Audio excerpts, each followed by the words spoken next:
Bonjour Cécilia, Bonjour. merci de nous accorder cet entretien. Peux-tu nous présenter ton parcours et notamment comment est-ce que tu es venu à l'escrime? Donc j'ai découvert l'escrime à l'âge de 7 ans. Donc j'étais licenciée dans le club à Quimper en Bretagne et j'ai découvert l'escrime par chance. En fait, c'est ma mère qui d'un coup m'a dit je te vois bien faire de l'escrime, mais il fallait que je me trouve un sport et voilà. Et j'ai été passionnée quoi. J'ai eu un super maître d'armes aussi, Serge Larère, donc qui m'a appris la marche, qui m'a appris tous mes débuts. Et ça j'ai découvert ma passion, j'ai eu de la chance parce que c'est une belle rencontre avec l'escrime que j'ai eue. Voilà, j'avais 7 ans, j'étais passionnée, j'étais avec mes copains et j'ai progressé grâce à ça aussi. Et tu as ensuite intégré le Pôle Espoir à Orléans? Tout à fait, donc après c'est vrai que la Bretagne c'est très bien, mais il me fallait un petit peu aussi de concurrence en face, parce que l'escrime c'est un peu sport individuel mais on pourra jamais y arriver tout seul. Donc voilà, Orléans m'a proposé un challenge d'intégrer le club, d'intégrer aussi le Pôle Espoir. Donc voilà, j'ai tout de suite sauté sur l'occasion, j'ai rencontré des filles qui étaient vraiment très fortes et j'ai réussi à progresser grâce à ça. Donc j'ai passé un an dans le pôle jeune et ensuite tout de suite j'ai intégré le pôle France qui est à Paris, qui intègre donc les meilleurs seniors de l'escrime française en sabre. Et voilà, donc c'est clair qu'à côté de filles comme ça on peut que progresser et bah voilà, ça a été très vite et j'ai intégré ce pôle-là en 2007 et voilà, 2012 maintenant, ça fait 5 ans que j'y suis.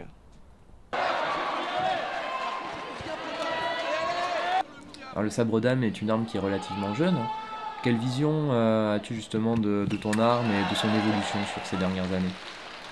Alors c'est vrai qu'on est une arme jeune, pour preuve la plus âgée désormais elle a 24 ans dans notre groupe, donc c'est vrai que c'est nous les pupilles du groupe. C'est une arme qui évolue très vite, qui est très jeune aussi, parce que les premiers Jeux Olympiques sabre d'âme c'était en 2004. Et voilà, donc c'est une nouvelle génération qui se met en place.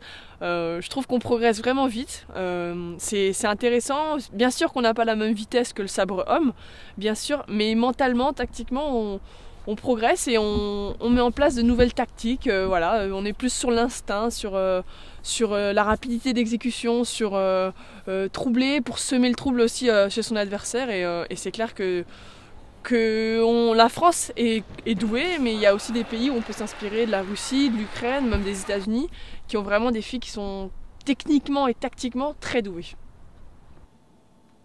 Peux-tu nous dire un petit peu comment fonctionne le groupe France? Est-ce que tu as des anecdotes à nous raconter sur votre préparation, vos compétitions?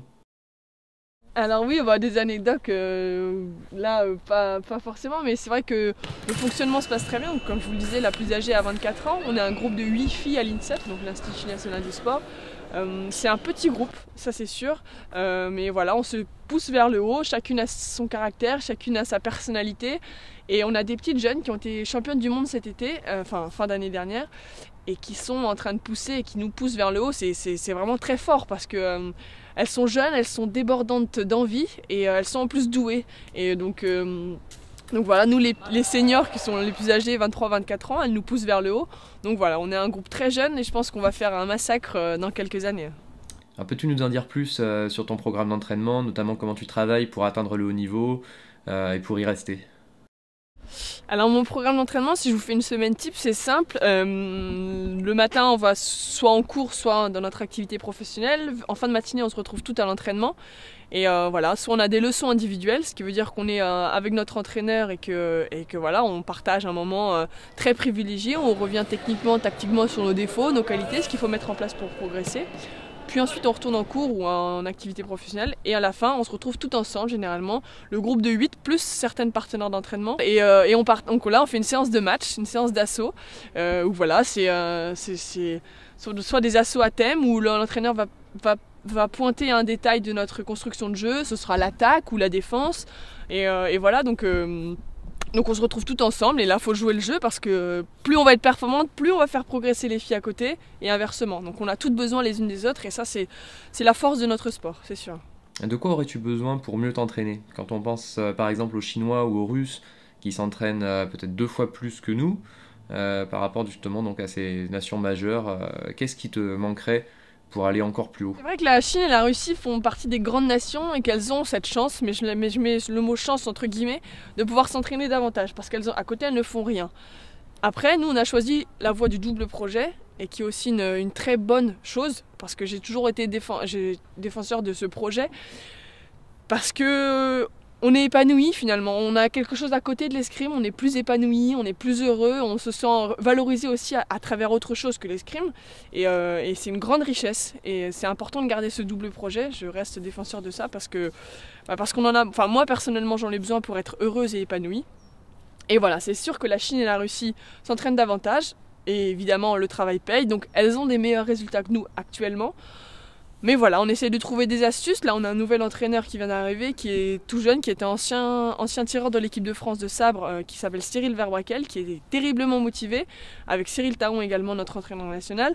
Ils sont terriblement motivés pour nous faire progresser, et nous, on est également aussi motivés. Et voilà, donc on essaie on a des plages horaires plus courtes, mais on essaie de s'entraîner davantage, d'être plus performant sur chaque détail. On fait des tests physiques pour notre VO2 max par exemple. On s'entraîne, voilà, on essaie d'être pointilleux, d'être précis pour être le plus performant possible. Alors même si tu es encore au début de ta carrière, si tu regardes un petit peu en arrière, quel aurait été le moment le plus fort ce jour? C'est une bonne question. Alors le moment le plus fort de ma carrière, c'est... Il y en a plusieurs, mais si je devais vraiment choisir un, ce serait Orléans en 2010. Donc c'est le Grand Prix d'Orléans, c'est donc tous les meilleurs athlètes s'y retrouvent. Et j'ai eu la chance d'intégrer la finale. Voilà, j'ai fait une bonne journée, j'ai été aussi performante et j'ai eu la chance donc d'intégrer la finale face à Marielle Zagounis, qui est quand même championne olympique en 2008 et 2008-2004. Et voilà, donc devant 5000 spectateurs. Je ne sais pas si les gens peuvent s'en rendre compte, mais pour l'escrime, c'était un exploit. 5000 spectateurs qui scandent votre nom, vous êtes dans votre ville, dans votre club et ils vous donnent la force de vous battre, la force de faire des fentes, la force de reculer, la force de faire des parades ripostes, ils vous donnent l'audace, ils vous donnent l'inspiration et j'en ai encore les frissons parce que c'était un moment unique, tout le monde crie mon nom, on se sent une rockstar donc c'est vrai que c'était le meilleur moment de ma carrière et j'espère en vivre d'autres mais c'est clair que j'ai des images plein la tête, les gens scandent votre nom, les gens vous encouragent quand vous êtes essoufflé, limite c'est les 5000 spectateurs qui tirent à votre place parce que vous êtes cramé, mais ils vous donnent une telle énergie que vous avez des ailes, c'est clair. Alors tu as découvert le programme FENSTAT. Qu'est-ce que tu penses de ce genre d'innovation dans le milieu de l'escrime? Et est-ce que tu penses que ça peut être utile pour la pratique du haut niveau? Évidemment, tous les outils sont bons pour progresser. Ça c'est clair. L'application FENSTAT, ça me plaît bien, j'aime bien le concept et en plus c'est toujours bien d'innover et c'est vrai que ce sont des escrimeurs français qui ont réalisé cette application et moi c'est clair que j'adhère complètement. Donc voilà, c'est clair que à nous d'être malins, d'innover pour trouver des astuces pour être compétitifs par rapport aux autres nations et FENSTAT fait partie de ces outils qui pourront nous aider à progresser. Voilà, on est un sport tactique et technique qui est très important. C'est vrai que finalement, quand on regarde l'escrime, les athlètes, 80% du temps, elles finissent dans les mêmes cibles. Ce qui veut dire qu'une analyse statistique et technique nous permettra de savoir les points forts et les points faibles d'une certaine athlète. Et grâce à ça, on progresse. Si on connaît la fiche technique d'une personne, on arrive... c'est comme si on avait une anti-sèche en contrôle. On sait exactement où est-ce qu'elle va nous toucher, on sait exactement ce qu'elle aime, ce qu'elle n'aime pas. À nous d'être malins. Et voilà, c'est une feuille de route qu'on a mise en place. C'est clair que FENSTAT a été très malin d'innover dans ce point de vue. Quels sont tes objectifs pour la saison qui arrive et plus généralement pour la prochaine Olympiade? C'est vrai que là, avec ce qui s'est passé aux Jeux de Londres, l'escrime a un sacré challenge à relever. C'est une belle histoire à écrire aussi, un nouveau livre. On a la chance d'écrire une histoire sur 4 ans avec de nombreux projets, de nombreux objectifs. J'ai réussi aussi à me refaire une santé parce que la saison dernière c'était plus difficile, je me suis blessée, je me suis fait opérer. Et voilà, les filles nous attendent pas forcément, la concurrence nous attend pas, heureusement. Et voilà, j'avais pris un certain retard et maintenant que je commence à combler, je travaille davantage.